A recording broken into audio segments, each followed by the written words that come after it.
Please? My iPhone. Could somebody just bring my iPhone? Not the other BlackBerry, just the iPhone. I just want to put the clock on because I can't keep turning around to look at that one. Thanks. Mario, would you do me a small favour? If I just give you this. Just bear with me.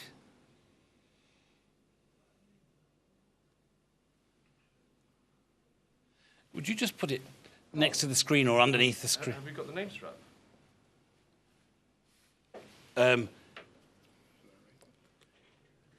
It should. Well, if you don't, it's in the tab at the top. It should say in focus and that person's name and that Secretary General of the Muslim Council of Britain. So bear with us 1 minute. Okay. Just bear with us 1 minute. Okay. So if you want to take some time, just reflect on the. I can't hear anything in my ears. Okay, and don't forget to switch this air thing off. 10 seconds to bumper. Okay.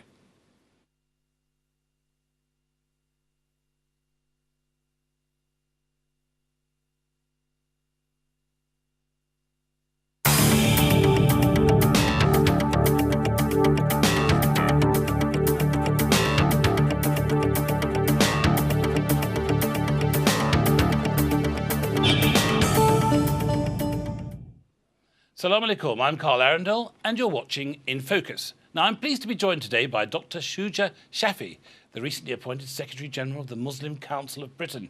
He's joined us following the publication of what has been referred to as an historic joint initiative against anti-Semitism and Islamophobia between the Board of Deputies of Jews and the Muslim Council of Britain, a direct result of the recent assault on Gaza. Now, the announcement followed and coincided with an agreement reached this week in Cairo between Israel and Hamas for an open-ended truce to the 52-day conflict in Gaza, which has seen thousands killed and injured and tens of thousands displaced from their homes. Assalamu alaikum, Dr. Shafi, and welcome to Islam Channel. Wa alaikum salam. Now, your joint press release with the Jewish Board of Deputies this week called for followers of both the Muslim and Jewish faiths to export peace to Gaza and to stamp out racism. Your statement said, and I quote, that we need constructive dialogue to limit our disagreements and identify the widest possible range of areas of cooperation. There are more issues that unite than divide us, your statement said. The initiative has been described as historic. Is that an apt way, do you think, to describe it? I think, yes, it is, because the relationships between the Jewish and the Muslim communities have been good, based on mutual respect and tolerance.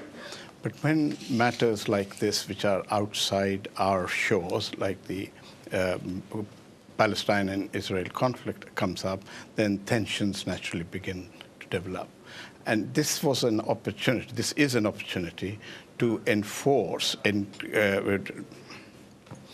this is an opportunity to ensure that our deeply held convictions are certainly, sorry.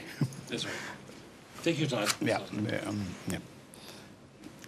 Let me ask you that question again. That would be a good idea. Your joint press release with the Jewish Board of Deputies this week called for followers of both the Muslim faith and the Jewish faith to, and I quote, export peace to Gaza and to stamp out racism. Your statement said, and I quote you again, that we need constructive dialogue to limit our disagreements and identify the widest possible range of areas of cooperation.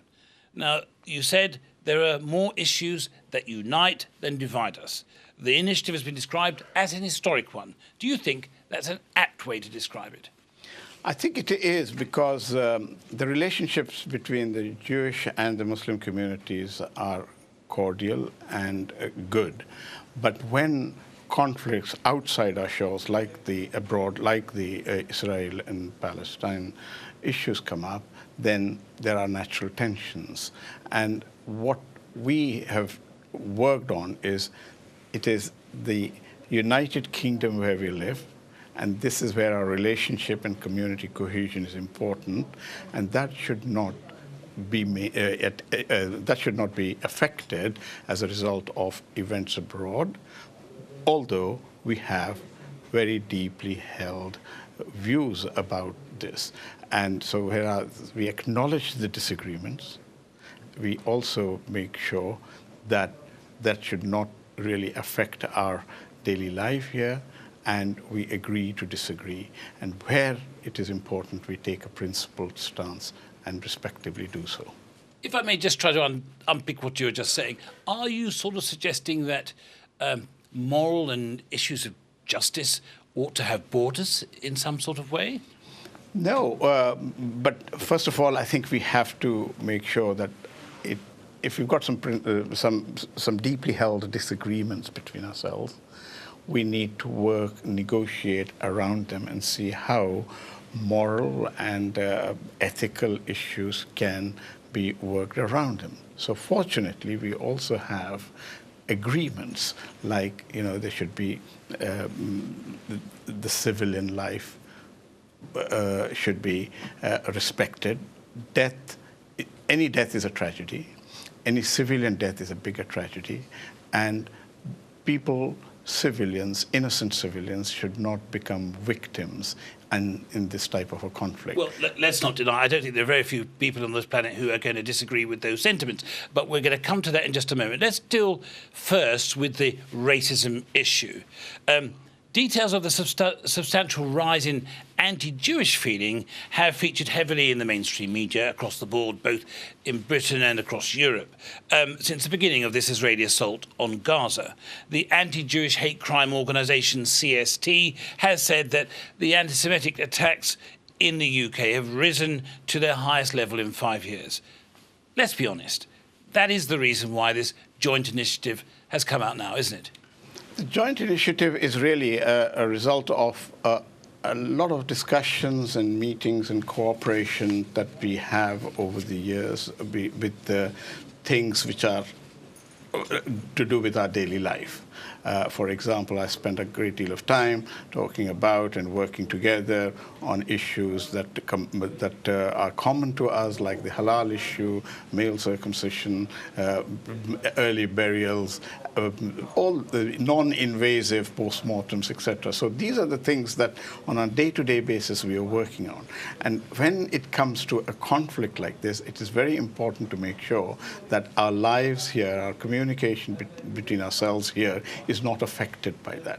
So we think it is important that we express this and come out sort of publicly and express that. That is the purpose. Well, you mentioned about, events taking place overseas, but look, there are some people who have been a bit cynical about this initiative, who have said that something that took place here on our shores, the killing of the British soldier in Woolwich last year, after that, there were a huge rise in Islamophobic attacks, including the brutal murder of a 75-year-old Muslim pensioner, Muhammad Salim.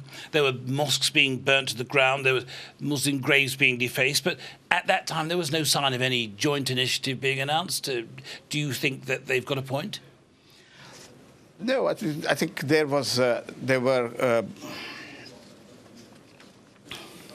Sorry, you can take your time and answer. Why did they not have it? It was up to them not to have it, really. They should have it.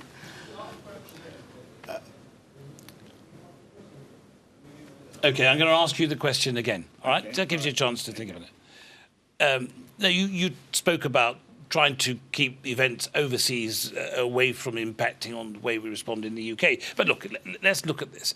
There was a major event over a year ago in Woolwich in which a British soldier was killed by two young men who happened to purported to be Muslims.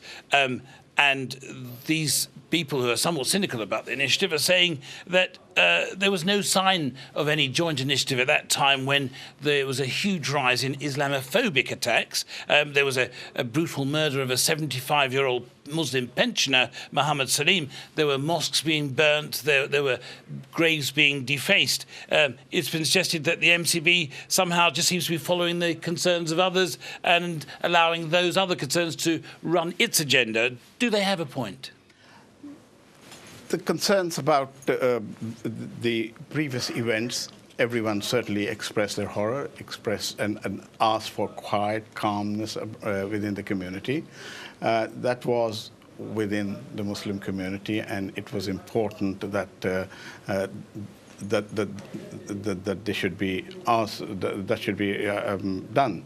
But this one, I suppose, is different in that it affects the two communities, and therefore we do not directly want to have any confrontation or any difficulty between the two communities. That is the purpose of this joint statement. Now, we've just witnessed the end of a 52-day period which has seen nearly 2,200 mostly innocent women, children and men killed, with tens of thousands injured and hundreds of thousands displaced from their homes, many of which have been completely destroyed by the Israeli ministry. Hospitals and schools have been attacked, and there's a population now living in abject desperation. What exactly does it mean in your press statement when it says to encourage people to export peace? I think the messages that is going out from here would be that the communities here are supportive of the respective communities' concerns and sufferings. And at the same time, we need to be human. We need to make sure that violence which should not be exported. It is the message of peace, whatever one can do to help the communities affected is what we should be really talking about. And that is the purpose of, or that's the purpose of exporting peace. So what happens when the UN Secretary-General refers to this assault as disgusting and potentially a war crime? Do not Muslims, young Muslims in the UK and all those who are affronted by the actions of the Israeli government, don't they have a right? Indeed, don't they have an obligation to protest and make their voices heard? I think what the agreement actually emphasizes, and this is the purpose and the importance of the agreement, and that is that when we have principled stance to take, and protection of the communities that are affected is very much so, and when we feel that there is disproportionate violence or against individuals, then against the community, then we have every right. It is we are duty bound to protest, and that should be done in a peaceful manner. It should be done in a way that is not racist or about religions or anti-Semitic, Islamophobic. That is what this is being emphasized here. Now, I spoke last week to an award-winning Israeli journalist, Gideon Levy. He's been branded the most hated man in Israel for criticizing the assault on Gaza by the Israeli government. He explained in that interview how sentiment in Israel has now shifted dramatically to the right. He's made the point that the brutal killing of 4 Palestinian children, for example, the images of which shocked everybody across the world, even senior politicians in Israel were blogging that the death of the 4 was not enough. It should, they said, have been 4,000.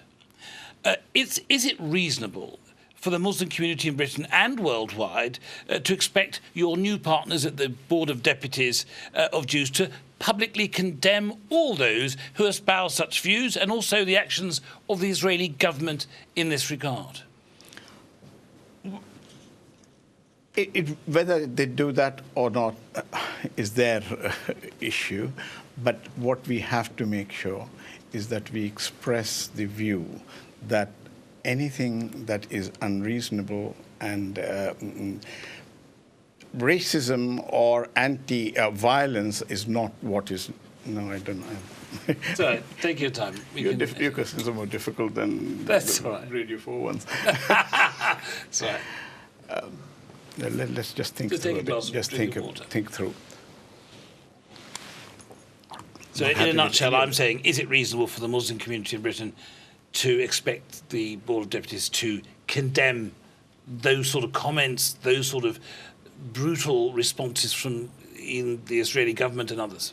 Yeah, the thing is, they don't think it is in response Well, to whatever. Yeah, I'm just thinking about upsetting the whole. I mean, look, I don't want you to unsettle your peace agreement with the Board of Deputies, but I think it's an important point. You've got to respond to it. It's an important point. Yeah, no, I know. I'm just thinking of the right sort of words and right to this thing.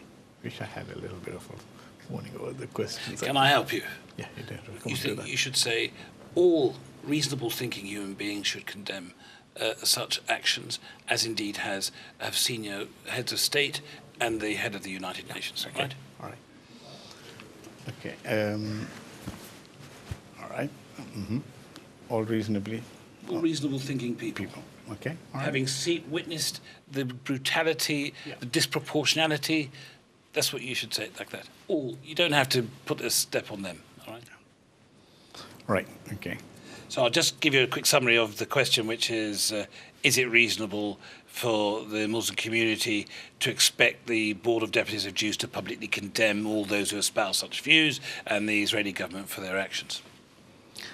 I think all reasonable thinking people would, having seen the violence, the disproportionality, and the effect on the communities, and the shattering of their lives, would oppose that and would condemn it, and that is what I think any reasonable person would do that. Now, certain commentators, such as Douglas Murray of the Henry Jackson Society, warned last week both on his appearance on BBC Newsnight and also in his column in The Spectator, and I quote him, he said, "You might get young Muslims and others who think Jews are responsible for this because it is being said that Israel is committing war crimes," and they're quoting him again, "If you do that kind of thing, you are whipping up mobs into action. Those who accuse the Israeli government and armed forces of committing such crimes," Murray said, "are significantly fueling attacks on Jews, hatred on Jews around the world." Is Murray right? Is accusing the Israeli government of committing war crimes stirring up hatred against Jews and therefore, by default, anti-Semitic? Are therefore the words of the United Nations Human Rights Council Chief Navi Pillay, who said there seems to be a strong possibility that international law has been violated in a manner that could amount to war crimes, is she anti-Semitic? Anyone who has expressed those views without these are views expressed by people who are much more knowledgeable about it and much more have been. Why am I getting stumbled completely? So do you think Douglas Murray is right to say that to criticise the Israeli government is anti-Semitic? No, I don't think so, because we have to make a distinction between the criticism of the Israeli government versus and what is being anti-Jewish, and both are not the same. Anti-Semitism is something against Jews that is certainly unacceptable, and we have all condemned it. We all condemn it. But the condemnation of the action of the Israeli government, the disproportionality of the effect on the communities, is not anti-Semitism, and that is certainly need to be made a distinction. So it's okay, for example, for Muslims to openly criticise the concept of Zionism. That's not anti-Semitism, is it? Yeah, I think that is what we have to make a difference between Zionism and anti-Semitism. Anti-Semitism is a definite no, and everyone is united in that. All those who campaign very strongly about Palestine are all united and have spoken out very clearly that anti-Semitism is not acceptable. Now, on a BBC Today interview this week, when asked if it was okay to scribble the message "Free Palestine" on the door of a synagogue, your answer was a little bit unclear. I'm going to ask you that question again. Is it okay for a protester to scribble the words "Free Palestine" on the doors of a synagogue?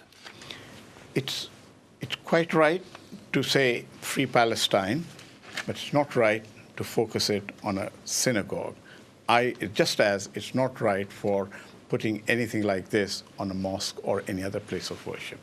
So I think the distinction there has got to be that there's a right to protest, to express the opinions, but it is not right to use it on a place of worship. Now, recently, Baroness Saeeda Warsi sensationally resigned from the UK cabinet over the issues of Gaza, stating that the government policy over Gaza was, and I'm quoting her, morally indefensible, is not in Britain's national interest and will have a long-term effect on our reputation internationally and domestically. She went on to say, early evidence from the Home Office and others shows that the fallout of the current conflict and potential for the crisis in Gaza and our response is to it becoming a basis for radicalisation, and it could have consequences for us for years to come.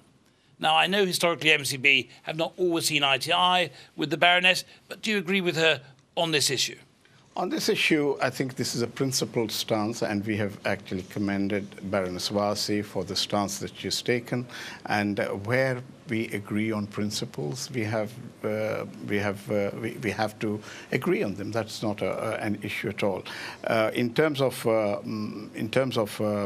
radicalization, yes, there is this view emerging. It's becoming very clear that the youngsters are getting frustrated for not having their views heard, and it's very, very important that the policies like this do not affect our youngsters. They are British-born, British youngsters, and they have to be given a space so that they can say and we can listen to them, and that is important. What about the core of the point that Baroness Warsi made, which is that the response from our government, from our senior ministers in cabinet, has been morally indefensible? She's saying that what they are saying, or rather not saying, that their failure to use words like disproportionate. What do you think about her response on that issue? That is certainly something that we all want to hear from our ministers and our policymakers, because that's what the community and a very vast, overwhelming majority of the country is saying, not just in here, but across the world. Now, that is something that we want to get across to our government as our views, and that it's not just restricted to young Muslims or Muslims. It is across the board, and there's an increasing number of Jewish people who are also joining that way of thinking. Dr. Shuja Shafii, the Secretary General of the Muslim Council of Britain, it's been a real pleasure. Thank you very much for joining us on Islam Channel. Thank you. What is it like?